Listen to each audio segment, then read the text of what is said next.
होगा। पिछले साल मीडियाटेक का प्रोसेसर था, इस साल स्नैपड्रैगन 6 Gen 3 मिलता है आपको। ये पहली बार इस वाले स्मार्टफोन के अंदर मैं ट्राई कर रहा हूं। मैं अलग अलग एप्लीकेशंस अगर खोल के देखूं तो काफी हद तक सीमलेसली सारी एप्लीकेशन सब खुल जाती है, जिटर नहीं फील होता है। बट ये बोलना मुश्किल होगा कि एकदम ही बहुत क्रेजी प्रोसेसर है इस वाले प्राइस पॉइंट पे। अगर मैं एक्चुअली इसको बेंचमार्क्स में कंपेयर करूं, स्नैपड्रैगन 7S Gen 3 इस वाले प्राइस पॉइंट पे आता है और डायमेंसिटी 8400 भी आता है। तो अगर आप खाली बेंचमार्क पे देखो तो अच्छी परफॉर्मेंस आप बोल सकते हो। बट ऑफ कोर्स मेरे दोस्तों, हम जब खुद टेस्ट करेंगे गेम खेल के तभी और अच्छे से बढ़िया से पता चलता है। BGMI में इसमें आप स्मूथ में 60 FPS पर आप खेल सकते हो, जो थोड़ा कम है क्योंकि इस प्राइस पे 90 FPS में मिल जाता है और किसी में 120 FPS पे भी चलती है। मे भी नया प्रोसेसर है तो धीरे धीरे फिक्स हो जाए, क्योंकि ऑन पेपर परफॉर्मेंस तो सॉलिड लग रही है। पतला होने के साथ साथ इसमें IP65 रेटिंग है, IP66 रेटिंग भी ऐड कर दी है। एंड साथ में एक मिलिट्री ग्रेड सर्टिफिकेशन होती है 8110H, वो भी इसके अंदर आपको मिलती है। एंड डिस्प्ले में एक चीज TUV ट्रिपल सर्टिफिकेशन जो होती है, कि मतलब आंखों के लिए होती है बेसिकली, अगर आप यूज करो डिस्प्ले तो आंखों पे ज्यादा स्ट्रेस ना है, तो वो इसके अंदर है। सॉफ्टवेयर के अंदर मैं छांट के देखा तो ऐसा कुछ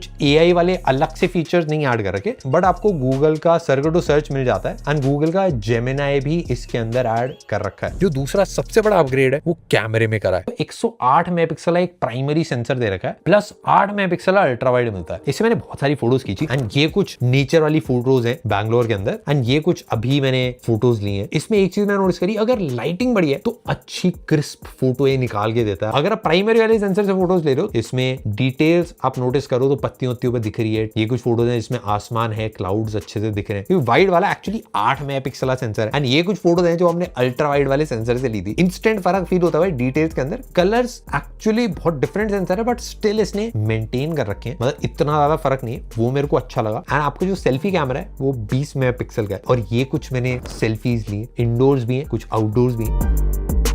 बट ओवरऑल सेल्फी कैमरा में भी अभी मैं आपको क्विकली अभी भी खींच के दिखाता हूँ। अभी मैं बोलूँ हल्की सी लाइट कम ही है, क्योंकि ऑलमोस्ट शाम का टाइम है। हल्का सा दाढ़ी में थोड़ी सी डिटेल कम आई है, बट ओवरऑल जो कलर्स हैं एंड जो इमेज मेंटेन करी है वो काफी प्यारी है। फोटोज अगर आप एक्चुअली इससे खींच रहे हो तो 20x तक आप फोटोज में इस पे जूम कर सकते हो, एंड अगर आप वीडियोस बना रहे हो तो 6x तक जूम होता है। अगर रिकॉर्डिंग कर रहे हो तो आप बैक साइड से 4K रिकॉर्डिंग कर सकते हो, फ्रंट से मैक्सिमम 1080p होती है। तो भैया दोस्तों, जब हमने वीडियो बनाई थी तब मेरे को एग्जैक्ट आइडिया नहीं था प्राइस का, बट अभी हमने जस्ट प्राइस देखा 23,000 रुपीज का 8+ 128GB वाला वेरिएंट है, और 8+ 256GB वाला वेरिएंट जो है वो 25,000 रुपए का। अब इसमें कैच है कि ऑफकोर्स क्रेडिट कार्ड्स और बैंक ऑफर्स लगा के 3,000 रुपए का डिस्काउंट आपको मिल जाता है, बट भाई प्राइस पिछले साल से बढ़ाया गया है। एंड मैं बोलूंगा अपग्रेड्स भी करे हैं, बट सबसे बड़ा अपग्रेड जो है वो प्राइस में। अब इसमें दो चीजें आ रही है। सबसे पहली चीज ये है कि इंस्टेंट ये लगता है कि हाँ भाई प्राइस बढ़ गया, बट इस प्राइस बढ़ने का एक सीक्रेट ये भी है कि मेमोरी जो है वो बहुत ज्यादा महंगी होगी है। मतलब SSD आप खरीदने जाओ, मेमोरी कार्ड खरीदने जाओ, हर चीज के प्राइसेस 2026 में बढ़ने वाले हैं। उसके साथ साथ जो चिपसेट्स भी हैं वो भी महंगे हुए हैं।